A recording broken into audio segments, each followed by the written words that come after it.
باغی اور نافرمان ہوتے ہیں، اس حال میں فرشتے ان کی روح نکالتے ہیں۔ تو ان پر کیا کیفیت طاری ہوتی ہے؟ فَأَلْقَبُ السَّلَمَ، تو وہ سر تسلیم خم کرتے ہیں فرشتوں کے سامنے، اکڑ تو سکتے نہیں ہیں، اور کہتے ہیں مَا كُنَّا نَعْمَلُ مِن سُوءٍ، کہ ہم آج سے پہلے کوئی برا کام نہیں کرتے۔ اب جب ان کو اپنی موت نظر آتی ہے سامنے اور عذاب کے فرشتے نظر آتے ہیں تو اپنا کانفیڈنس لوز کر جاتے ہیں۔ یہ تو انشاءاللہ میں اگلی دفعہ احادیث کی روشنی میں بتاؤں گا کہ وہ حالت کیا ہوتی ہے۔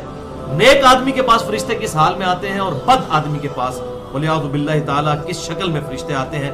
موت کے وقت کی سٹیٹس بالکل کلیئر ہو جاتا ہے کہ میرے ساتھ بننے کیا والا ہے۔ اس وقت جو مجرم لوگ ہیں وہ کانفیڈنس لوز کر جاتے ہیں، تو وہ فرشتوں سے کہتے ہیں دیکھو دیکھو ہم نے کوئی جرم نہیں کیا، ہم کوئی برے کام نہیں کرتے۔ یہاں پر بھی جس نے جرم کیا ہوتا ہے جب اس کی پکڑ آتی ہے نا تو وہ اپنے جرم سے ہی منکر ہو جاتا ہے، انکار کرنے والا بن جاتا ہے۔ تو یہ جو مجرم لوگ ہیں وہ کہیں گے ہم تو کوئی جرم نہیں کرتے تھے، اور سر تسلیم خم کر دیتے ہیں فرشتوں کے سامنے۔ بلا ان اللہ علیم بما کنتم تعملون، کیوں نہیں، بے شک اللہ تعالیٰ علم والا ہے اور جانتا ہے جو کچھ تم اعمال کیا کرتے۔ فرشتے کہتے ہیں کس کو دھوکہ دے رہے ہو؟ انہ علیم بذات الصدور، وہ اللہ جو کہ سینوں کے چھپے ہوئے رازوں کو بھی جاننے والا ہے، جس نے ٹائنیسٹ ڈیٹیل تک ہر مخلوق کا ڈیٹا اپنے پاس پہلے ہی لوح محفوظ میں لکھ لیا ہے۔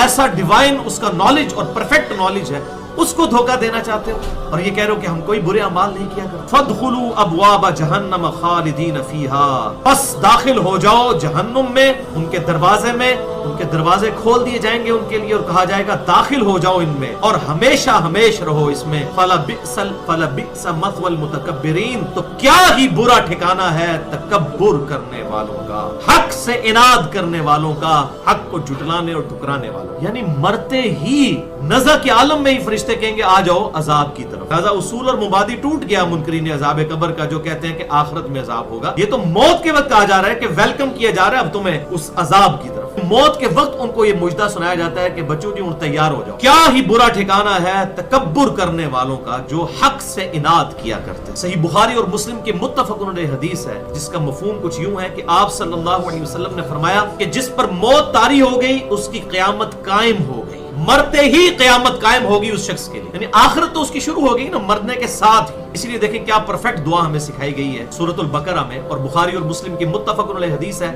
امام کائنات سید الاولین والآخرین شفیع المذنبین رحمت للعالمین سیدنا و مولانا امام اعظم محمد رسول اللہ صلی اللہ علیہ وآلہ وسلم، انس ابن مالک کہتے ہیں کہ آپ صلی اللہ علیہ وسلم کوئی اور دعا مانگے یا نہ مانگے، آپ کی اکثر دعا ہوا کرتی تھی اللہم ربنا آتنا فی الدنیا حسنہ وفی الآخرۃ حسنۃ وقنا عذاب النار، اے ہمارے رب، اے اللہ ہمیں اس دنیا میں بھی بھلائیاں عطا فرما اور آخرت میں بھی بھلائیاں عطا فرما۔ کہ آپ صلی اللہ علیہ وسلم طواف کعبہ میں صرف ایک ہی دعا مانگتے تھے، وہ بھی رکن یمانی سے لے کے حجر اسود تک، وہ مستجاب دیوار کے سامنے سے گزرتے ہوئے وہ یہی دعا تھی ربنا آتنا فی الدنیا حسنہ وفی الآخرۃ حسنۃ وقنا عذاب النار۔